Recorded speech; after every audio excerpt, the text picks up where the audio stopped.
Hi, listeners. Welcome to the Grief Out Loud podcast produced by the Dougy Center for Grieving Children. I'm Jana DeCristofaro and wanted to give you just a little heads up as you listen to this episode. You'll be hearing references to our old name, which was Dear Dougy. So just so you don't get too confused, you're listening to the right podcast, and we look forward to bringing you even more great content under the Grief Out Loud name. Thanks for joining us.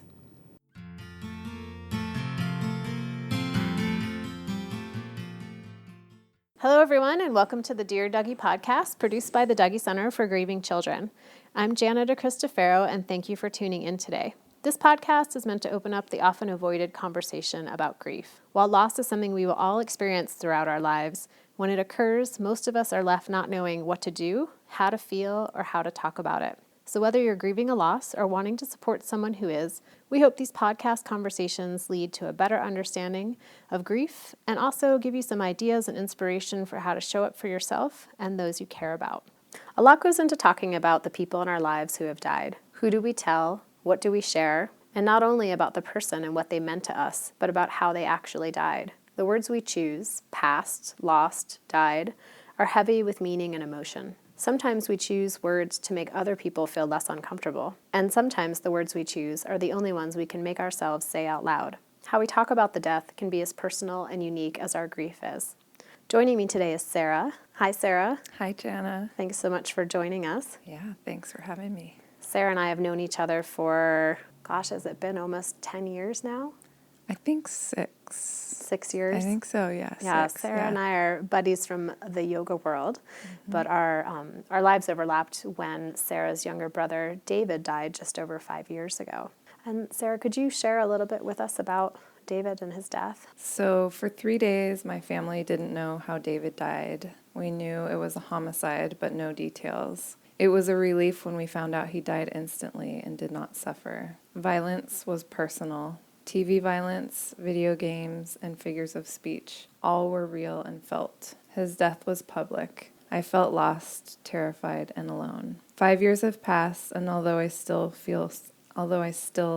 get swept away by the grief and trauma of this great loss, I keep looking ahead and making plans because I'm still alive and there is a lot of life left to live. Sarah, in the time that I've known you and since David has died, that might be the first time that you've spoken openly about how he died, that it was a violent death. How has that come to be for you? Has that changed over the 5 years? Yeah, it's taken me a long time to feel comfortable sharing any kind of details. And in fact, often when people ask me if I have siblings, I say that my brother is where he's buried.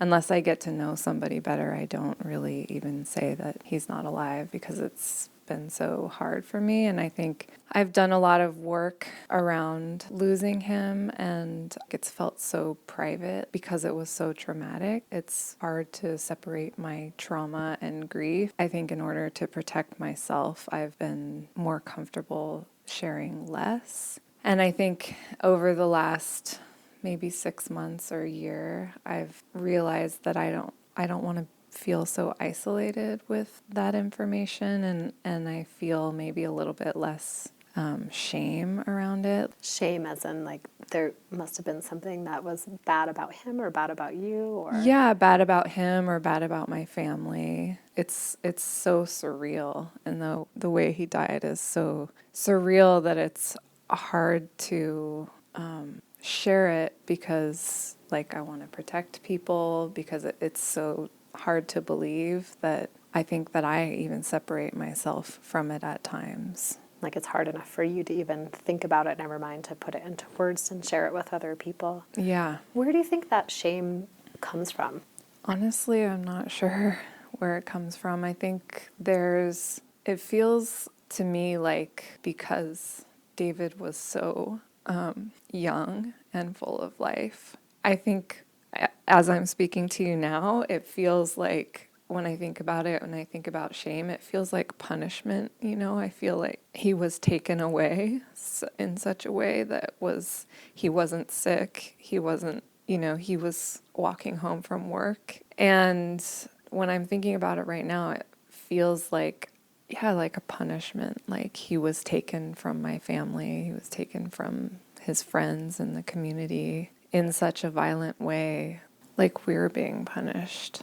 How does the shame respond to you deciding to speak out more about the circumstances of his death? I think the more I open up about it, the more connected to people I feel. That there's a lot of relief in connecting with people and sharing.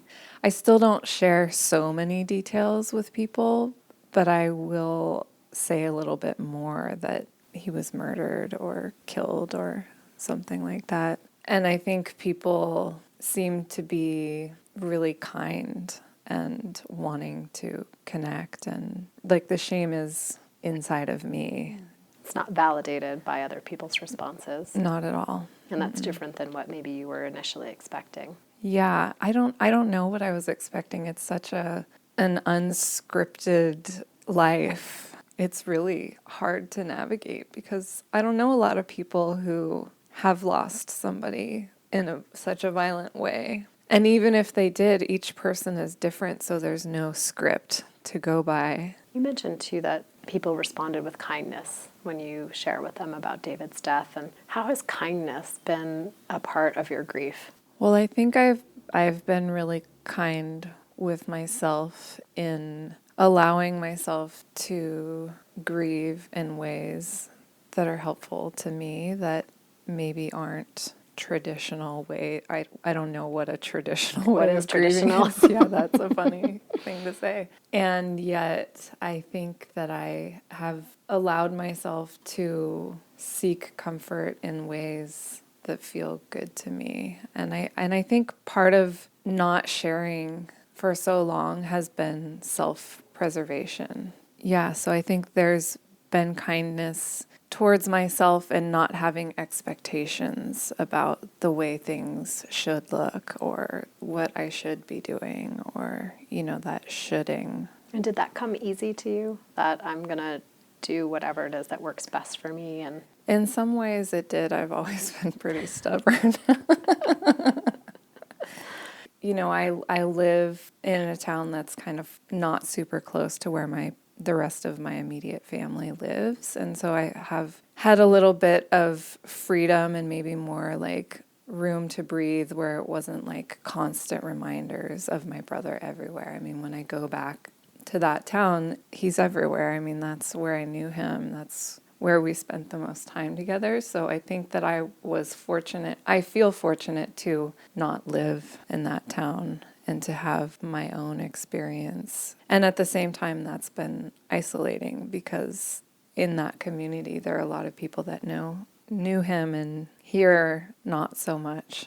how do you carry David with you? David was sort of like a possessionless guy. Like he didn't care about what clothes he would. I mean, he put himself together, but he wasn't a fashionista. He wasn't a fashionista. He wasn't materialistic, and he was really like a peacemaker wherever he was. So whether it was in our family, and I think probably in his friendships, like he was a really funny guy and didn't hold on to things to the point where I would get mad at him, like, why aren't you getting pissed about XYZ? And how I hold him with me is keeping my hand open, like he didn't hold on to things. And so I think I feel him the most with me in humor. He had a great sense of humor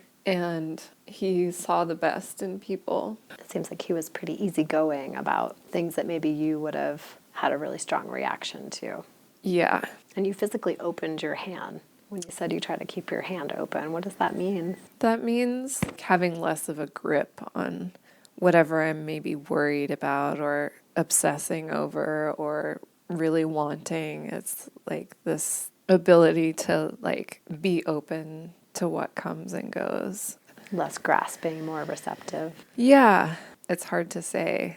Yeah, hard to articulate. I mean, it's definitely, I would say, like the most when I'm feeling good about myself and being nice to people. Then it's thank you, David. Yeah. And like good music and laughter. In this process of being really internal and having a lot of, you mentioned kind of self-preservation, protecting yourself as you went into the first 5 years of this process of grief. What were the things that people always want to know, like, what do I do? How do I get through this? What would you share with somebody to say these were the helpful things for you, recognizing that what's helpful for you isn't necessarily helpful for everyone? That's a great question. I think to be really kind with oneself, to allow yourself to take care of you in ways that feel helpful and nourishing and supportive, no matter how that looks. Thankfully, my family, there wasn't a lot of pressure, and I wonder if people do feel pressure to grieve in a certain way or to get over it, in quotes. Or, I mean, really what helped me was drawing pictures, really ugly pictures with my non-dominant hand, so that I'm an artist, so if I draw with my right hand, then I have so much more control, and it can be like a nicer drawing, whatever that means. And I think that I really chose to get uncomfortable and allow myself to have the feelings that are ugly and less put together. And that was like my private process, was really like drawing pictures and making sound, like screaming into my pillow, beating my bed up, getting it out of my body. Tons of acupuncture. I really exploited every avenue that was available to me for help. You know, even like right in the days after he died, I was going to yoga because I just had this sense like, I don't want to lose myself. I didn't die, and I want to be strong in my body. And so there were choices that I made that were really helpful for me, that in the moment I think people didn't understand, like, oh, you're going to a yoga class. Shouldn't you be falling apart in your bed? And something in me like kept me moving and has kept me moving. And it changed over the years too. And there was a point where I couldn't do yoga because I was feeling too much, and that was hard. It's been really helpful for me to allow myself to grieve in the way that feels helpful in the moment. And have to be flexible about it rather than say, I went to yoga those first few days, so I absolutely have to make sure I go to yoga. And it's like, no, at this point, that's not feeling as supportive as it did at the beginning, so I'm going to try to do something else. Yeah, like a pint of ice cream or whatever. Whatever feels good.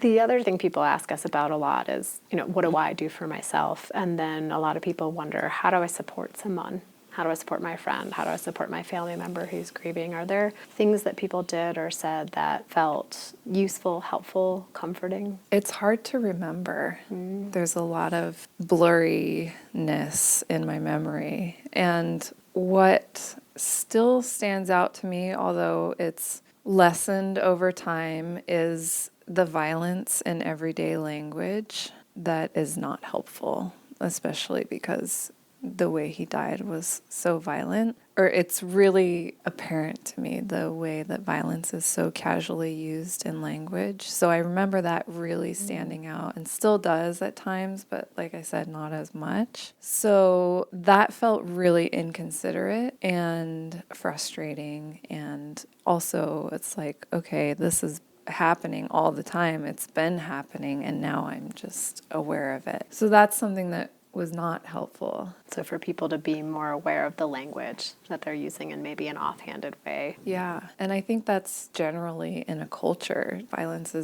We're desensitized to it. And being in community was really helpful. So not so much what people said or did, but just the comfort of an other or others. And I think inquiry is really important, asking questions rather than making assumptions like, oh, this must be really horrible or this must be really hard. To me, that feels frustrating because depending where I am with my grief, maybe it's not hard. Maybe I'm having a good memory, or maybe. So what I take forward in my own life is asking questions. So to maybe drop the assumptions we could be carrying about how a friend of ours must be feeling because they're grieving, because we can only imagine it from our own perspective, and to ask the question, like, how is your grief today? Or what's been changing for you with your feelings? What are you noticing lately? Yeah. Sometimes it's nice to be listened to and not be fixed. It's sometimes I want to feel my grief, and sometimes I really like it when my friends or whoever I'm with can be there with me in that as it is in the moment. Having just gone past the 5-year anniversary mark of your brother's death, what's most present for you with your grief right now? So I think what I'm grateful for is knowing that I'm still alive, because I think sometimes in those years I felt like I died. I mean, it's such a surreal thing to even talk about, but I do feel like in order to like feel alive, I kind of had to go away. I don't know if that makes any sense. Like I had to retreat into myself, and what I want to remember, and what I wonder if it could be helpful for other people, is to remember, like I want to remember that I'm alive and that this didn't happen to me. Well, Sarah, I want to thank you so much for coming on to Dear Dougie and talking about your story so openly, of knowing you this whole time, recognizing what a tremendous change that is for you in your story and in your grief. So thank you for sharing that with me and with all the listeners out there. Yeah, thank you. Thank you for having me. And thanks everyone for tuning in today. If you would like to hear any past episodes of Dear Dougie, you can find us on our website, dougy.org, or in iTunes or any other podcast platform you might be listening to.